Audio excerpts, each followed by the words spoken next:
तो स्वागत है अपने YouTube channel SC for your classes में। और आज हम लोग बात करने वाले हैं क्लास 10th की एनसीईआरटी की सोशल साइंस की सिविक्स के फर्स्ट चैप्टर सत्ता की साझेदारी। और इस वीडियो में हम लोग सत्ता की साझेदारी को बहुत बढ़िया तरीके से समझेंगे, क्या है क्या नहीं है, सत्ता की साझेदारी क्या होती है, क्यों ज़रूरी है, क्या सत्ता की साझेदारी अगर न हो तो इसके क्या परिणाम हो सकते हैं, सत्ता का अगर साझेदारी बढ़िया तरीक़ा से हो तो क्या परिणाम हो सकते हैं। इन सभी क्वेश्चनों को हम लोग एक बहुत ही बढ़िया उदाहरण के माध्यम से, बेल्जियम और श्रीलंका दो देशों के उदाहरण के माध्यम से हम लोग बहुत बेहतर तरीके से इस चीज़ को समझेंगे कि ये सत्ता की साझेदारी क्या होती है। ठीक है, तो सबसे पहले हम लोगों को समझने का जरूरत पड़ेगा कि ये सत्ता की साझेदारी आखिर इस चैप्टर का नाम क्यों दिया गया। यहाँ पर हम लोग सबसे पहले समझेंगे कि यह सत्ता क्या होती है। कोई भी पावर कहने का मतलब ये नहीं कि कोई भी पावर, कि मेरे पास कोई पावर है तो हम किसी को भी बोल सकते हैं मेरे लिए एक गिलास पानी ला दो। ये पावर एक अलग पावर होती है। और एक पावर होता है कि भाई मेरे लिए एक गिलास पानी ला दो, ये एक पावर होती है। तो यहाँ पर पावर दो टाइप के होते हैं। एक ऐसी पावर होती है कि आप अपनी क्षमता के साथ कि आप उसको पानी लाओ, और नहीं लाया यहाँ पर लगा सकते हैं। लेकिन एक पावर ऐसी होती है आपके पास कि आप उसको बोल सकते हैं कि भाई मेरे लिए एक गिलास पानी ला दो ना, तो वो ला भी सकता है और नहीं भी ला सकता है। बस आप एक्सपेक्ट कर सकते हैं कि वो मेरे लिए पानी ला देगा। ये उसका ड्यूटी बनता है या उसका कर्तव्य बनता है कि वो ला देता है कि नहीं ला देता है। ठीक है, तो यहाँ पर जो पावर कहने का मतलब है, यहाँ पर जो सत्ता का यूज किया गया, सत्ता वर्ड जो यहाँ पर दिया गया है, उस सत्ता यानी कि उस पावर का मतलब होता है वेद पावर। एक ऐसी शक्ति एक ऐसी शक्ति जिसको आप किसी पर थोप नहीं सकते। उस शक्ति के बल पर आप किसी को मजबूरन कोई काम को करने के लिए विवश नहीं कर सकते। हाँ, आप उस शक्ति का प्रयोग कर सकते हैं, बट आप सिर्फ और सिर्फ हाँ वो मेरे लिए यह काम को करेगा, वो उस काम को कर भी सकता है और नहीं भी कर सकता है। तो फिर यहाँ पर ऐसे कौन से व्यक्ति हैं जिसको यह पावर दिया रहता है। यहाँ पर जिस पावर यानी कि जिस सत्ता के बारे में हम लोग बात करेंगे वो है मेरा राजनीतिक सत्ता। यानी कि राजनीति में कुछ विशेष पावर होती है जिसके बारे में हम लोग यहाँ पर पढ़ेंगे। तो सबसे पहले समझते हैं कि राजनीति का मतलब क्या होता है। तो राजनीति का मतलब होता है राज जो नीति से मिला एक बना शब्द होता है। राजनीति में कुछ लोग, मैंने यहाँ पर लिख दिया कि राजनीति के लोग, राजनीति राज प्लस नीति यानी कि लोगों का एक ऐसा समूह पाया जाता है जो हमारे राष्ट्र के लिए, हमारे राज्य के विकास करने के लिए ये लोग कुछ न कुछ नीतियों का निर्माण करते हैं कि कैसे हम अपने देश को, अपने राष्ट्र का निर्माण कर सके। कि इसके लिए ये लोग कुछ न कुछ नीतियाँ बनाते हैं और नीतियों पर चर्चा विचार विमर्श करते हैं। तो इन्हीं लोगों का समूह को हम लोग बोलते हैं राजनीति के कुछ लोग। और इन्हीं लोगों के पास कुछ एक विशेष पावर पाया जाता है, विशेष शक्ति पाया जाता है। मैंने कहा वेद शक्ति का मतलब होता है कि ये लोगों के पास वैसी शक्ति पाया जाता है जिस शक्ति की मदद से ये लोग किसी पर उस शक्ति को थोप नहीं सकते। मतलब मैंने जैसे कहा कि यह मेरे लिए एक गिलास पानी ला दो, नहीं तो हम तुमको कुछ सजा देंगे, ये नहीं बोल सकता। हाँ, बोल सकता है कि भाई मेरे लिए एक गिलास पानी ला दो, और वो ला भी सकता है और नहीं भी ला सकता है। तो इन लोगों के पास एक विशेष शक्ति होती है और इन्हीं शक्तियों का ये लोग किस प्रकार से शेयरिंग करते हैं, मतलब साझेदारी किस प्रकार से किया जाता है। देखिए, साझेदारी कहने का मतलब होता है जैसे कि एक उदाहरण के माध्यम से हम लोग समझते हैं कि साझेदारी को किस प्रकार से। मैं अगर बोलूँ कि स्कूल में, जैसे कि आप स्कूल में जाती हैं और यदि उस स्कूल में 1 से लेकर के 10 तक के बच्चों को पढ़ाया जाता है और वहाँ पर सिर्फ टीचरों की संख्या है सिर्फ और सिर्फ 5, प्रिंसिपल है, हिंदी के लिए है, मैथ के लिए है, जो भी साइंस के लिए है, जितने भी सब्जेक्ट हैं, यानी कि 5 सब्जेक्ट 6 सब्जेक्ट, मात्र उतना ही, यानी कि अधिक से अधिक आपका स्कूल में 5 ही टीचर्स हैं। तो क्या वह स्कूल में बढ़िया से पढ़ाई हो पाएगा? क्या इम्पॉसिबल, बिल्कुल भी नहीं हो पाएगा। तो फिर इसी प्रकार से इस पूरे देश में या फिर किसी राष्ट्र में इतने करोड़ों में जनसंख्या रहती है, उस राज्य के अंदर भी यदि राजनीति के कुछ, यानी कि राज्य के लिए नीति निर्माण करने वाले जो लोग हैं, उन लोगों के पास जो विशेष शक्ति रहती है, यदि कुछ सीमित लोगों के पास ही वह शक्ति रहता है, तो क्या वह देश कभी डेवलप कर पाएगा या फिर वह राष्ट्र कभी डेवलप कर पाएगा? नहीं। तो फिर क्या करना चाहिए यहाँ पर? उस स्कूल को क्या करना चाहिए पहले ये समझते हैं। तो यदि उस स्कूल में 5 टीचर हैं और 1 से लेकर के 10 तक के बच्चे वहाँ पर पढ़ते हैं, तो क्या करना पड़ेगा? सबसे पहले अलग अलग जो क्लास हैं, उस अलग अलग क्लास के लिए अलग अलग टीचर और अलग अलग सब्जेक्ट के अलग अलग टीचर, एडमिशन के लिए अलग से एडमिन, काउंसलर के लिए अलग से काउंसलर, प्रिंसिपल, यानी कि हर एक पावर को, यानी कि वहाँ पर पढ़ाने की जो पावर है उसको अलग अलग शेयर अगर वहाँ पर यदि हम पढ़ाई को इस प्रकार से बांट देते हैं, हर एक क्लास के लिए अलग टीचर, हर एक सब्जेक्ट के लिए अलग टीचर, एडमिशन के लिए अलग देखने वाला होता है, काउंसलर के लिए अलग देखने वाला होता है, प्रिंसिपल कुछ अलग काम कर रहे हैं। तो इस प्रकार से अगर हम लोग उसकी पावर को, यानी कि 5 आदमी जो काम को कर रहे थे, उसी पावर को यदि कुछ और लोगों को भी अगर शेयर कर देते हैं तो वो स्कूल कैसा चलेगा? बढ़िया चलेगा, यानी कि वहाँ के बच्चे भी बढ़िया से तरीके से पढ़ेंगे, उन लोगों को बढ़िया शिक्षा मिलेगा, वो लोग भी तरक्की करने लगेंगे। सेम टू सेम इसी प्रकार से यदि सीमित लोगों के पास, हम लोग का राष्ट्र या राज्य में जो पावर, राजनीतिक लोगों के पास जो पावर है अपने राज्य को बढ़ाने के लिए, अपने राज्य का विकास करने के लिए, राष्ट्र का विकास करने के लिए, वो शक्ति यदि कुछ सीमित लोगों के पास ही रहता है तो क्या वो राष्ट्र को बढ़िया से संभाल पाएंगे? बिल्कुल भी नहीं। वो किसी गांव में या फिर किसी क्षेत्र में जाकर के कैसे देखेंगे कि वहाँ पर विकास हो रहा है कि नहीं हो रहा है? तो इसके लिए अगर सीमित लोगों ही, इस राजनीति में बैठे लोगों के पास ही, मतलब सीमित लोगों के पास ही वो शक्ति रहता है तो बिल्कुल भी राष्ट्र का विकास कभी नहीं होगा। तो यहाँ पर क्या करने की ज़रूरत है कि यहाँ पर जो पावर है, इस पावर को भी क्या करना पड़ेगा? बांटना पड़ेगा, शेयर करना पड़ेगा, तभी जा करके पूरा राष्ट्र यानी कि कोई भी राज्य जो है विकास कर पाएगा। तो यहाँ पर जो सत्ता है यानी कि यहाँ पर जो पावर है, उस पावर को किस प्रकार से बांटा जा सकता है? देखिए जिस प्रकार से उस स्कूल में बांटा गया, हर एक क्लास के लिए हर एक टीचर को रखा गया, हर एक सब्जेक्ट के लिए हर एक टीचर को रखा गया, उसी प्रकार से यहाँ पर भी राजनीति में बैठे लोगों, यहाँ पर जो पावर होती है, इस पावर को भी अगर समाज के हर एक वर्ग में, समाज राज्य को लेकर, राज्य में, समाज में अलग अलग जगह पर अगर पावर को बांट दिया जाता है तो सब कोई अपना अपना जिम्मेदारी उठाएंगे और क्या हो जाएगा कि वह देश डेवलप करने लगेगा, वह राष्ट्र डेवलप करने लगेगा। तो इस प्रकार से यहाँ पर जो सत्ता के बारे में हम लोग बात कर रहे हैं, वो विशेष कौन सा सत्ता के बारे में बात कर रहे हैं? वो है मेरा राजनीतिक सत्ता, यानी कि राजनीति में बैठे कुछ लोगों के पास एक विशेष पावर होती है उन्हीं को ही बोलते हैं कि राजनीति में बैठे लोग या फिर सत्ता, राजनीतिक सत्ता। इन्हीं शक्ति का अगर हम किसी शेयर करेंगे, मतलब बांटेंगे अलग अलग समूहों में, अलग अलग वर्गों में, तो क्या होता है? शासन व्यवस्था और भी ज़्यादा मजबूत हो जाता है और क्या हमारा राष्ट्र और हमारा देश भी विकास हो जाता है। तो यदि हम यह शेयरिंग ना करेंगे तो क्या हमारा राष्ट्र या फिर हमारा राज्य विकास कर पाएगा? बिल्कुल भी नहीं। वो उस स्कूल की स्थिति के जैसा हो जाएगा। तो हम यहाँ पर एक उदाहरण लेकर के समझते हैं, एक देश का उदाहरण, कि वहाँ पर किस प्रकार से अपनी सत्ता का शेयरिंग किया जाता है और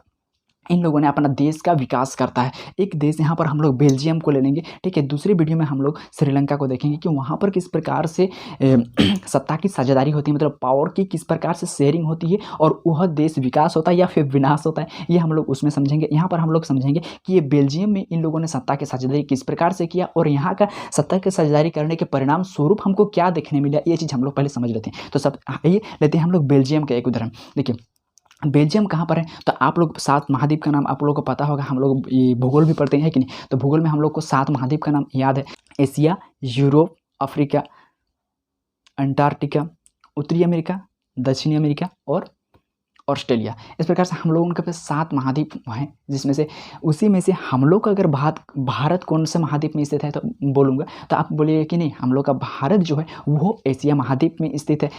जो तो इसी प्रकार से बेल्जियम एक देश है जो यूरोप का एक छोटा सा देश है, यानी जो बेल्जियम है वो यूरोप महाद्वीप का एक छोटा सा देश है। अगर इसकी जनसंख्या देखा जाए, इसके क्षेत्रफल देखा जाए तो कंपेयर करके हम लोग का भारत देश के, तो हरियाणा एक राज्य है हम लोगों का देश में, उस राज्य के क्षेत्रफल से भी यह कम है, यानी कि इसका क्षेत्रफल उस राज्य के क्षेत्रफल से भी कम है। और यदि इसका जनसंख्या देखा जाए तो इसकी जनसंख्या लगभग 1 करोड़ के कुछ पार है, यानी कि हम लोग का हरियाणा राज्य से आधा, वहाँ की जनसंख्या लगभग 2 करोड़ है। तो यहाँ पर 1 करोड़ से कुछ आधा, मतलब ज़्यादा, मतलब क्या हुआ, ये उससे थोड़ा सा अधिक। यदि हम बेल्जियम में जो लोग हैं, जो लोगों के समूह पाए जाते हैं, वहाँ पर ये लोग अपने जाति के आधार पर अपने देश को किस प्रकार से बांटे या फिर भाषा के आधार पर किस प्रकार से बांटे, यह देखा जाए तो यहाँ पर बेल्जियम को 3 मुख्य भागों में बांटा गया है। भाषा के आधार पर जातीय बनावट अगर हम लोग देखेंगे तो वो किस प्रकार से, पहले एक इलाका, यानी कि जितना भी 100% इलाका में से 49% इलाका को इन लोगों ने फ्लेमिश का इलाका नाम दिया था और वहाँ पर जो लोग रहते थे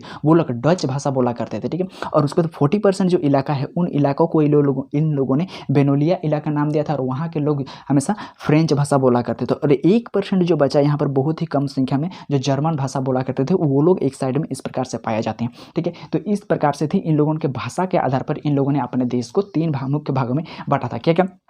फ्लेमिश का इलाका 59%, और वो लोग क्या भाषा बोलते थे? डच भाषा बोला करते थे। और उसके बाद 40% इलाका जिसको बेनोलिया का इलाका कहा जाता था, और वहाँ पे लोग जो है वो मुख्यतः फ्रेंच भाषा बोला करते थे। 1% जो लोग थे वो जर्मन भाषा बोलते थे और एक तरफ में देखते थे, एक तरफ में रहते थे। और यहाँ पर मेजोरिटी के मेजोरिटी के आधार पर अगर देखा जाए तो यहाँ पर डच भाषा बोलने वाले जो लोगों की संख्या है, उसका क्षेत्रफल है वो ज़्यादा है, और बेनोलिया क्षेत्र में जो फ्रेंच भाषा बोला करते थे इन लोगों का भी ज़्यादा है, ठीक है। और यदि हम इसके पड़ोसी देश के बारे में बात करें करें, ये तो हम लोगों ने इसके बनावट को देखिए, जातीय बनावट को जाति के आधार पर या फिर भाषा के आधार पर इन लोगों ने किस प्रकार से डिवाइड किया। यदि इसके पड़ोसी देश के बारे में बात किया जाए तो इसके मुख्यतः 4 पड़ोसी देश हैं, और वो कौन कौन है, देखिए वो जर्मनी, फ्रांस, नीदरलैंड और लक्समबर्ग। इसके 4 प्रमुख देश हैं, आपको याद रखना पड़ेगा, फ्रांस, नीदरलैंड और लक्समबर्ग। ये देखिए जर्मनी, जर्मन देश के सामने है, ठीक है, यहाँ पर जर्मनी, फ्रांस, नीदरलैंड और लक्समबर्ग। क्योंकि इधर जर्मनी सामने है इसलिए मैं यहाँ पर इसको जर्मन दे दी हूँ, ताकि जर्मनी जर्मन सामने है। फ्रेंच बोलते हैं, फ्रांस इधर है, नीदरलैंड और वो लक्समबर्ग को आपको याद करना पड़ेगा। इधर फ्रेंच बोलते हैं, बेनोलिया क्षेत्र में जो फ्रेंच बोलते हैं वो फ्रांस के सामने इसलिए फ्रेंच बोलते हैं, जर्मनी है सामने इसलिए जर्मन बोलते हैं, और डच के याद रखना है आपको, नीदरलैंड और लक्समबर्ग।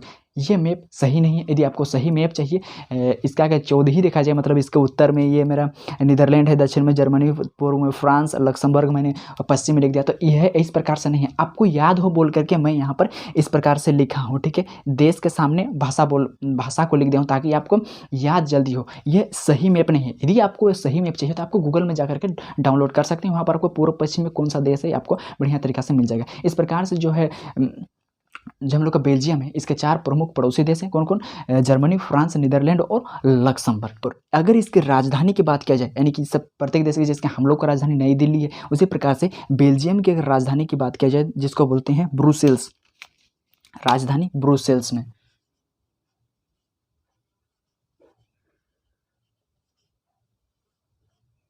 राजधानी का नाम है ब्रुसेल्स। यहाँ ब्रुसेल्स में 80% फ्रेंच बोलने वाले लोग रहा करते हैं और 20% डच भाषा बोलने वाले लोग कहा करते हैं। देखिए अगर यहाँ पर क्षेत्र के आधार पर देखा जाए तो 59% यानी कि मेजोरिटी इन्हीं लोगों की है, यानी कि डच भाषा बोलने वाले लोगों की संख्या ज़्यादा है, और इधर में बेनोलिया क्षेत्र में जो सिर्फ 40% फ्रेंच भाषा बोलने वाले हैं। लेकिन उसके उल्टा अगर राजधानी में बात किया जाए तो यहाँ पर फ्रेंच भाषा बोलने वाले लोगों की संख्या 80% है, और जबकि डच भाषा बोलने वाले लोगों की संख्या सिर्फ और सिर्फ 20% है। इस प्रकार से इन लोगों की जातीय बनावट है, यानी कि बेल्जियम की जातीय बनावट है। अब हम लोग समझते हैं कि यहाँ पर कौन सी स्थिति उत्पन्न होती है, क्या स्थिति उत्पन्न होती है, इन लोगों का सत्ता की साझेदारी किस प्रकार से होती है, इसको समझते हैं। चलिए, जो डच भाषा बोलने वाले लोग हैं, इन लोगों की संख्या क्या होती है, एक संख्या ज़्यादा है, और फ्रेंच भाषा बोलने वाले लोगों की संख्या कम है। लेकिन भी यहाँ पर देखा गया कि जो फ्रेंच भाषा बोलने वाले लोग थे, वे लोग डच भाषा बोलने वाले लोगों की तुलना में ज़्यादा अमीर थे, उन लोगों से शिक्षित थे, उन लोगों से शक्तिशाली थे। लेकिन जो डच भाषा बोलने वाले लोग थे, वो लोगों के पास शिक्षा नहीं था, वो लोग उतना शक्तिशाली भी नहीं थे, आर्थिक स्थिति से वो लोग मजबूत भी नहीं था और अमीर भी नहीं थे। तो डच भाषी लोगों को धीरे धीरे यह पता चलने लगा कि हम लोग फ्रेंच भाषा बोलने वाले लोगों से ज़्यादा हैं, लेकिन भी हम लोगों के पास उन लोगों के जैसा शक्ति क्यों नहीं है, हम लोगों के पास उन लोगों के जैसा रहन सहन क्यों नहीं है, मतलब हम लोगों के पास बढ़िया घर नहीं है, बढ़िया गाड़ी नहीं है, या फिर उन लोगों की तरह हम लोग शिक्षित क्यों नहीं है भाई। तो इन लोगों को धीरे धीरे क्या होने लगा कि इन लोगों को फ्रेंच भाषा बोलने वाले लोगों की से थोड़ा सा अलगाव की स्थिति उत्पन्न होने लगा। और जब इन लोग धीरे धीरे शिक्षित होते गए, जब इन लोगों को राजनीति के थोड़ा सा खेल के बारे में समझ में आया, तब इन लोगों ने कहा कि हम लोग पीछे इसीलिए हैं क्योंकि जो राजनीति की सत्ता में जो बैठे हुए लोग हैं, मैंने कहा राजनीति के सत्ता में बैठे हुए जो लोग हैं, जिसके पास कुछ विशेष पावर होती है, जिसके तहत वो लोग गाँव का विकास, शहर का विकास, राज्य का विकास या फिर राष्ट्र का विकास करने पर अपना नीतियाँ बनाते हैं, योजनाएँ बनाते हैं, वो लोग जो है सिर्फ और सिर्फ फ्रेंच भाषा बोलने वाले लोगों को ही सपोर्ट करते हैं। जितनी भी आर्थिक स्थिति मजबूत करने के लिए जो भी सरकार मदद करता है वो हम तक नहीं पहुँचता है। वो जितने भी योजनाएं होती है, जितने भी अधिकार हैं बोल रहे हैं, वो सिर्फ और सिर्फ सिर्फ और सिर्फ फ्रेंच भाषा बोलने वाले लोग को ही मिलता है, हम लोगों को नहीं मिलता है। इन लोगों को लगने लगा कि फ्रेंच भाषा बोलने वाले यहाँ पर जो राजनीति के सत्ता में बैठे लोग हैं, वो हम लोगों के डच भाषा लोग एक भी नहीं है, सिर्फ और सिर्फ फ्रेंच भाषा बोलने वाले लोग का ही यहाँ पर समूह है। इन लोगों को डच भाषा बोलने वाले लोगों को लगने लगा कि राजनीतिक की जो सत्ता में बैठा हुआ है, जो नीति बना रहा है, जो निर्माण कर रहा है, ठीक है, वो लोग सिर्फ और सिर्फ फ्रेंच भाषा बोलने वाले फ्रेंच भाषा के लोग ही वहाँ पर बैठे हुए हैं। इसीलिए तो कोई भी जो भी योजनाएं आती है, जो भी मदद आती है, या फिर स्कूल हो, कॉलेज हो, जो भी शिक्षा से जुड़ी, शिक्षा को बढ़ाने के लिए जो भी योजनाएं आती है, उन सब का हम लोगों को कोई भी लाभ नहीं मिल पाता है, सिर्फ और सिर्फ फ्रेंच भाषा बोलने वाला को ही लाभ मिल पाता है। तो इन लोगों को कहीं ना कहीं इन लोगों से अलगाव की भावना उत्पन्न होने लगी, और ये लोग सोचने लगे डच भाषा के जो लोग व्यक्ति हैं, डच भाषा बोलने वाले, ये लोग को सोचने लगा कि फ्रेंच भाषी लोगों का ही सत्ता में लोग बैठे हुए हैं, इसीलिए जो भी काम होता है सिर्फ उन लोगों के लिए होता है और हम लोगों के लिए नहीं होता है। और इस तरह से धीरे धीरे क्या हो गया कि फ्रेंच भाषा बोलने वाले लोग और डच भाषा बोलने वाले लोगों के बीच में टकराव की स्थिति उत्पन्न होने लगी। और देखा गया कि 1950 और 60 के दशक में 1950 या 1960 के दशक में धीरे धीरे इन दोनों वर्गों के दोनों ही भाषा बोलने वाले लोगों के बीच में टकराव इतना ज़्यादा बढ़ गया कि ब्रुसेल्स में यानी कि राजधानी में देखा गया, जहाँ पर क्या 80% फ्रेंच है और 20% क्या है डच है, यहाँ पर टकराव की धीरे धीरे स्थिति उत्पन्न होने लगी। टकराव कहने का मतलब ये है कि धीरे धीरे क्या होने लगा, ये जो फ्रेंच भाषा बोलने वाले लोग हैं और डच भाषा बोलने लगे वाले लोग हैं, धीरे धीरे इन लोगों के बीच में लड़ाई झगड़ा थोड़ा थोड़ा उठने ही वाला था कि राजनीति में बैठे जो लोग हैं इन लोगों को इन स्थिति समझ में आ गई। इन लोगों ने युक्ति को परखा, मतलब इन लोगों ने भविष्य को जाना। यदि यही स्थिति रही फ्रेंच भाषा बोलने वाले लोग और डच भाषा बोलने वाले लोगों के बीच की मानसिक स्थिति है कि इन लोगों को जो लग रहा है कि हमारे लिए जो राजनीति में बैठे लोग हैं ये लोग हम लोग के लिए कुछ भी नहीं कर रहे हैं, मतलब हम लोगों का विकास ये लोग चाहते ही नहीं है। ऐसी भावना जो इन लोगों के माइंड में चल रहा है उसको हम किस प्रकार से हटाएं ताकि हमारे देश में शांति बने रहे, क्योंकि इन लोगों को समझ में आया था अगर यही स्थिति बना रहा तो एक तो हम लोग का देश इतना छोटा सा ये है, आगे चल करके क्या हो सकता है कि एक बहुत भयानक टकराव की स्थिति उत्पन्न हो जाएगा। राजनीतिक जो है इन लोगों की अर्थव्यवस्था अस्त व्यस्त हो सकता है और शायद ऐसी भी स्थिति उत्पन्न हो जाए कि यहाँ पर देखिए, क्योंकि डच भाषा बोलने वाले और फ्रेंच भाषा बोलने वाले लगभग क्या बराबर स्थिति में, कहीं ये लोग ये ना मांग कर दे कि हमें अलग राष्ट्र चाहिए। यहाँ पर आप लोग जो भी राजनीतिक सत्ता में बैठे हुए वो सिर्फ फ्रेंच भाषा का ही मदद कर रहे हैं, तो फिर हम इस देश में क्यों रहें? देश तो हमारा भी है ना, तो फिर हमें अलग क्यों महसूस करें, हमें अलग क्यों रख रहे हैं? इस प्रकार से ये जो डच भाषा बोलने वाले लोग हैं कहीं एक अलग राष्ट्र का मांग न कर दें तो क्या हो जाएगा, इससे हमारा देश टुकड़ा भी हो सकता है। इस प्रकार से जो डच भाषा बोलने वाले लोग हैं इन लोगों को अपने ही देश में अपने ही घर में अलगाव की स्थिति, मतलब अलगाव की भावना इन लोगों के मन में उत्पन्न होने लगा, मतलब बेगानापन का एहसास होने लगा। बेगाना कहने का मतलब होता है कि अपने घर में हम लोगों का कोई वैल्यू ही नहीं है, इस प्रकार से इन लोगों को महसूस होने लगा। तब इन लोगों यहाँ पर जो बैठे लोग हैं इन लोग इस स्थिति को भांप लिया कि यदि यही स्थिति रहा तो एक दिन हम लोग का देश क्या हो सकता है, टुकड़ों में भी बंट सकता है। तब इन लोगों ने क्या किया, इन दोनों के मानसिक स्थिति को इन लोगों के बीच सामंजस्य स्थापित करने के लिए इन लोगों ने अपनी एक संविधान क्या होती है, तो किसी नियम और कानून का एक दस्तावेज होता है जिसके अनुसार ही देश को चलाया जाता है। मतलब बिना नियम और कानून का किसी भी देश को नहीं चलाया जाता है। अरे बिना नियम और कानून का एक स्कूल या कॉलेज को नहीं चलाया जा सकता, तो इतनी बड़े राष्ट्र या इतना बड़े देश को किस प्रकार से चलाया जाता है। तो प्रत्येक देश में, प्रत्येक लोकतांत्रिक देश में अपना एक संविधान होता है और उस संविधान के तहत उस देश को चलना पड़ता है, उसकी शासन व्यवस्था उस तरह से तय होती है। ठीक है, तो उसी प्रकार से इन लोगों ने कहा कि अब हमें अपना शासन व्यवस्था को थोड़ा सा चेंज करना होगा। उन लोगों के बीच में जो मानसिक स्थिति उत्पन्न हुई है उसे किसी न किसी तरीके से कम करना होगा। और इतनी समझदारी दिखाते हुए उन लोगों ने अपने संविधान में उन्होंने 4 प्रमुख संशोधन किए। और जिस 4 प्रमुख संशोधन किए ये जो बहुत ही इंपॉर्टेंट रहता है कि उन लोगों ने क्या 4 प्रमुख संशोधन किया। उन लोगों ने 4 बार संशोधन किया। पहला संशोधन उन लोगों ने क्या किया, देखिए कि केंद्र सरकार में 50% डच भाषा लोग और 50% फ्रेंच भाषा लोग वहाँ पर बैठेंगे।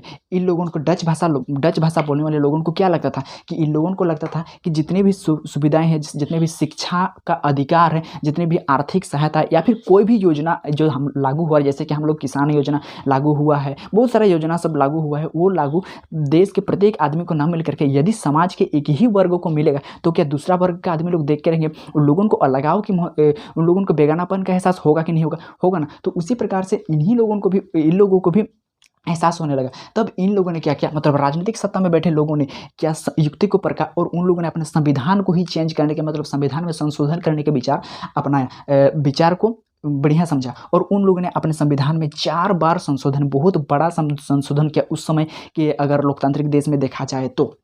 ठीक है, और उन्होंने क्या संशोधन किया कि केंद्र सरकार में 50% डच भाषा बोलने वाले लोग और 50% फ्रेंच भाषा बोलने वाले लोग ही रहेंगे। यहाँ पर जो सत्ता में बैठे लोग हैं यहाँ पर 50% मेरा डच भाषा बोलने वाले लोग और 50% मेरा फ्रेंच भाषा बोलने वाले लोग रहेंगे, क्योंकि इन लोगों को लगता ही तो था ना कि यहाँ पर जो इन लोग का विकास होने के पीछे एक ही कारण है कि वहाँ पर 100% जो आदमी है वो क्या है, फ्रेंच भाषा बोलने वाले लोग ही बैठे हैं। इसलिए तो इन्हीं लोगों के लिए कानून बन रहा है, इन्हीं लोगों के लिए नियम बन रहा है, इन्हीं लोगों के लिए जितने भी विकास है, जितना भी हम आर्थिक मदद हो या फिर शिक्षा का अधिकार, सब कुछ इन्हीं लोगों को मिल रहा है, हम लोग को नहीं। तो इस मानसिक स्थिति को बंद करने के लिए, इस मानसिक स्थिति को से निपटने के लिए इन लोगों ने क्या किया कि अब जो राजनीतिक सत्ता में बैठेंगे, यानी कि राजनीतिक सत्ता में जो लोग बैठेंगे वहाँ पर क्या 50% मेरा फ्रेंच भाषा बोलने वाले लोग रहेंगे और 50% मेरा क्या रहेंगे, डच भाषा बोलने वाले लोग। इससे उन लोगों के बीच में ये भावना खत्म हो जाएगा।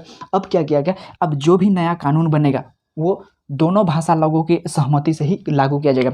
अब जितने भी नियम बनाए जाएंगे, जितने भी कानून बनाए जाएंगे, जो भी सुविधाएं या फिर जो भी सहायता दी जाएगी सरकार की तरफ से या फिर वो अगर उस कानून पर जो भी सहायता दिया जाएगा उस पर यदि फ्रेंच भाषा बोलने वाले लोगों को भी सहमति है और डच भाषा बोलने वाले लोगों को भी सहमति है कि हाँ यह कानून लागू किया जाना चाहिए, यह हमारे समाज तक जाना चाहिए, यह हमारे राष्ट्र के लिए अच्छा है, तो ही वो कानून को लागू किया जाएगा। सिर्फ फ्रेंच भाषा बोलने वाले लोगों के बोलने से भी वो नहीं, बोल के जो डच भाषा बोलते हैं उन लोगों का भी हाँ होना चाहिए, तभी जाकर के किसी कानून को लागू किया जाएगा। ऐसा इन लोगों ने प्रावधान किया, अपने संशोधन किया अपने संविधान में। तीसरा, केंद्र सरकार के अलावा क्षेत्र सरकार की व्यवस्था बहुत ही इंपॉर्टेंट यहाँ पर इन लोगों ने सुधार किया। देखिए मैंने कहा था कि स्कूल में यदि एक प्रिंसिपल ही रहेंगे, एक ही प्रिंसिपल या फिर 5 शिक्षक रहेंगे, एक प्रिंसिपल और 5 शिक्षक रहेंगे, क्या वो स्कूल बढ़िया से डेवलप कर पाएगा? बिल्कुल भी नहीं। प्रिंसिपल किधर किधर ध्यान देंगे, नहीं दे सकते हैं उतना ध्यान। तो यहाँ पर भी तो वैसे नहीं हो रहा था ना। यहाँ पर कोई भी एक राष्ट्र है, देखिए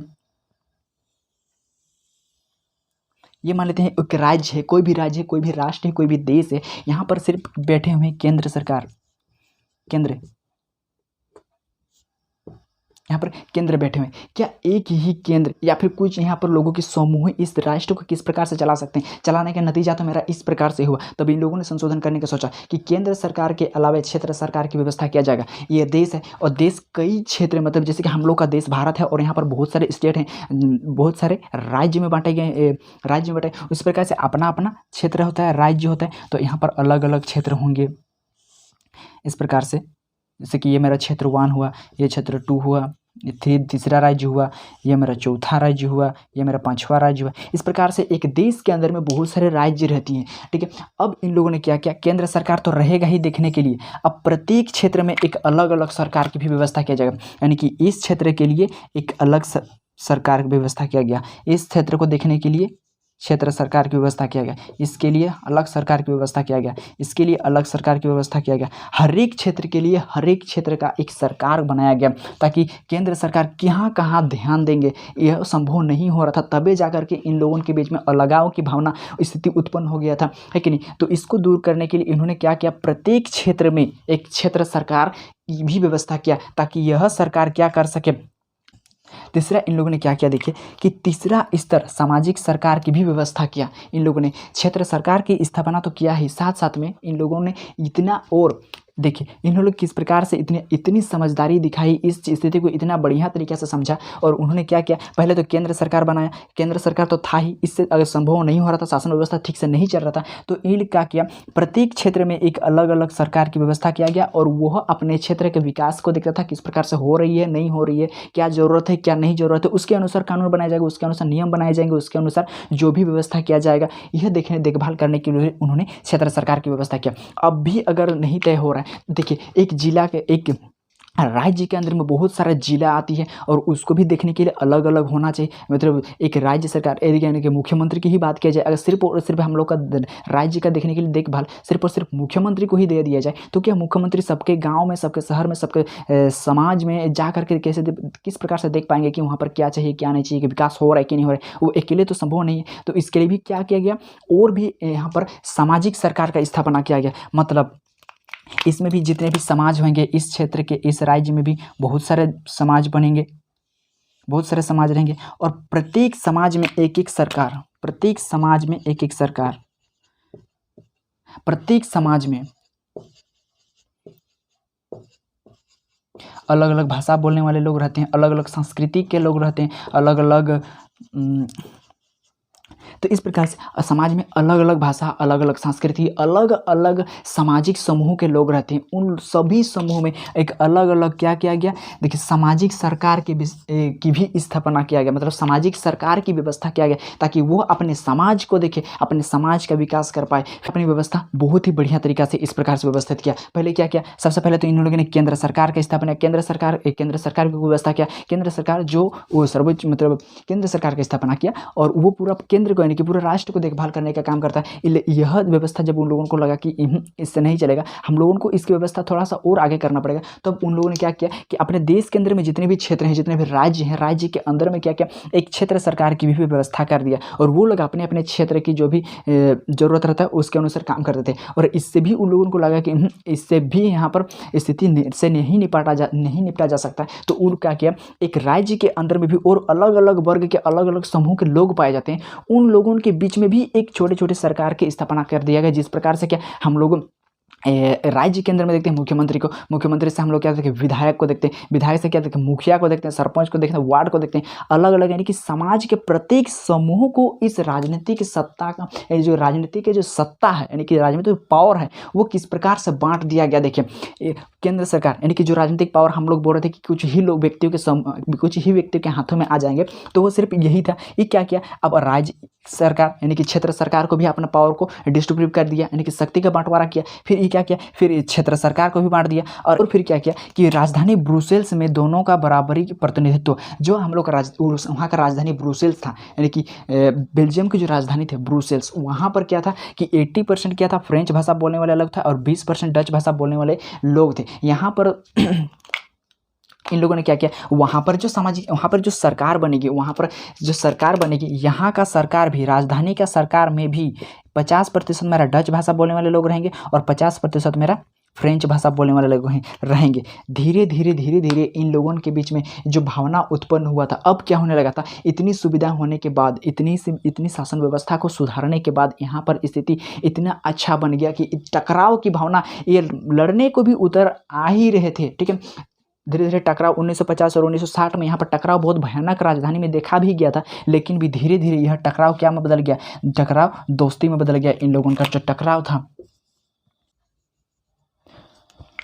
वो टकराव धीरे धीरे दोस्ती में बदल गया और इन फ्रेंच भाषी लोग और डच भाषा लोगों के बीच में समझो ऐसी भावना, इन दोनों ही वर्ग के समूह या फिर दोनों ही वर्ग के लोगों में ऐसा कोई भी अलगाव या फिर बेगानापन का एहसास नहीं हो रहा था कि नहीं अब मेरे ही लिए ही कानून लागू हो रहा है, उन लोगों के लिए मेरे लिए ही नियम बन रहे या फिर मेरे लिए ही कोई योजना नहीं आ रहा है, उन्हीं लोगों के लिए आ रहा है, सरकार उन्हीं पर ध्यान दे रहा है या फिर हम पर ध्यान नहीं दे रहे, ऐसी कोई भी भावना वहाँ पर उत्पन्न नहीं हुआ, खत्म कर दिया। तो यहाँ पर इन लोगों ने अपनी चालाकी या फिर अपनी समझदारी को किस प्रकार से जाहिर किया कि जब इन लोगों के बीच में टकराव हो रहा था तो वहां पर बैठे लोग, जो राजनीतिक सत्ता में बैठे हुए लोग हैं, जो राज्य के लिए नीति निर्माण करते हैं, उनके बारे में विचार विमर्श करते हैं, उन लोगों ने इस युक्ति को परखा यानी कि यदि यही स्थिति रहा तो हमारा देश का टूटना तय है, यहाँ पर टकराव होना तय है, अहिंसा भी यहाँ पर बढ़ सकता है। तो उन लोगों ने संविधान में संशोधन करने के बारे में सोचा। उन्होंने देखी कितनी अच्छे से उन लोगों ने अपने राज्य शासन व्यवस्था को संभाला। सबसे पहले उन्होंने किस प्रकार से इसको, अपनी जो शक्ति है उसको बांटा किसमें, क्षेत्र सरकार में। क्षेत्र सरकार से भी उन लोगों ने और शक्ति को बांट दिया सामाजिक सरकार में।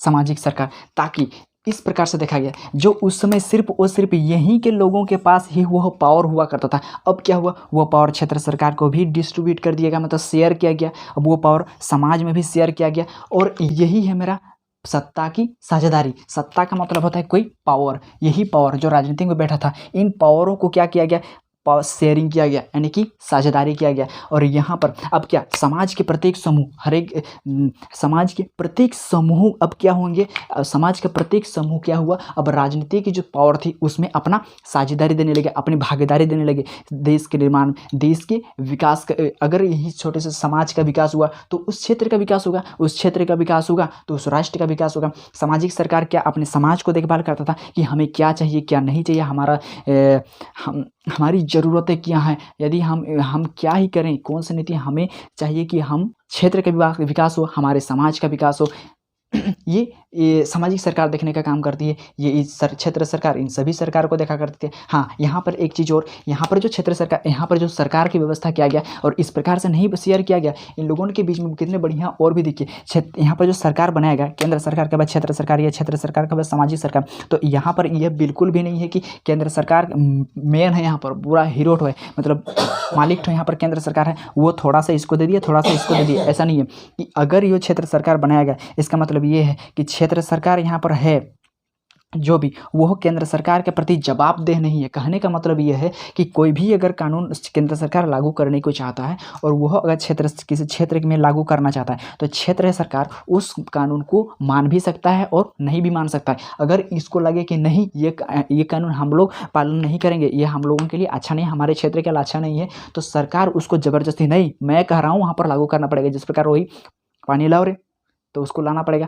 ऐसा नहीं है। वो इस सरकार यानी कि केंद्र सरकार बोल सकता है हाँ, इसको लागू करने से अच्छा रहेगा, वो कर दीजिए, इसको करने से हमारे राष्ट्र का विकास होगा। तो केंद्र सरकार इसको एक्सपेक्ट कर सकता है, मतलब उसमें आशा रख सकता है कि वो हमारे इस बात से संतुष्ट होगा, मानेगा, लेकिन वह इसको थोप नहीं सकता कि तुमको करना ही पड़ेगा। क्षेत्र सरकार भी किसी सामाजिक सरकार को यह नहीं थोप सकता कि तुम मेरे ही अंडर में हो, तुम मेरे नीचे में, हम जो बोलेंगे तुमको वो करना पड़ेगा। इस प्रकार से इन लोगों ने अपनी शासन व्यवस्था को बहुत बढ़िया तरीका से समेटा, ठीक है, और एक बहुत बड़ा टकराव होने से बचा लिया, अपने देश को टुकड़ा होने तक के लिए बचा गया, ठीक है।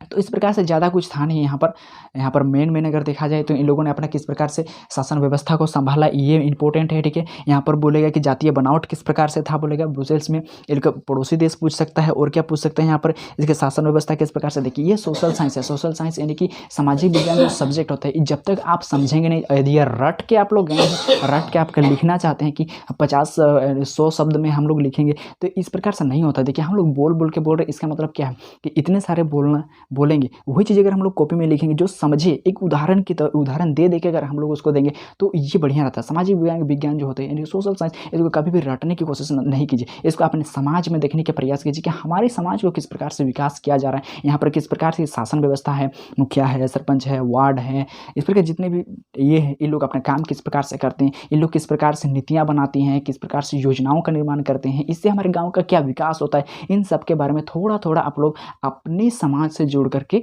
जानने का प्रयास कीजिए, तभी हमें सोशल साइंस पढ़ने का असली मकसद हम प्राप्त कर सकते हैं। सोशल साइंस हमारे जो 10th में दिया गया है, इसका यही मकसद है कि हम समाज को समझें, हम समाज को जानें, इसे नज़रअंदाज न कीजिए भाई लोग। मिलते हैं नेक्स्ट वीडियो में। वीडियो अगर अच्छा लगा तो लाइक और सब्सक्राइब जरूर करें, ठीक है। और वीडियो के अगले पार्ट में हम लोग श्रीलंका के बारे में समझेंगे कि उन लोगों ने अपने जो सत्ता के पावर में बैठे जो पावर, वहाँ पर उन लोगों ने अपने पावर का किस प्रकार से शेयरिंग किया कि नहीं किया। अरे भाई, उन लोगों ने शेयरिंग नहीं किया, वो लोग तो अपना अलग उन लोगों के ढेर थे। देखते हैं उन लोगों का वहाँ कौन सी एक्शन, कौन सा फिल्म चलता है, ठीक है। मिलते हैं नेक्स्ट वीडियो में।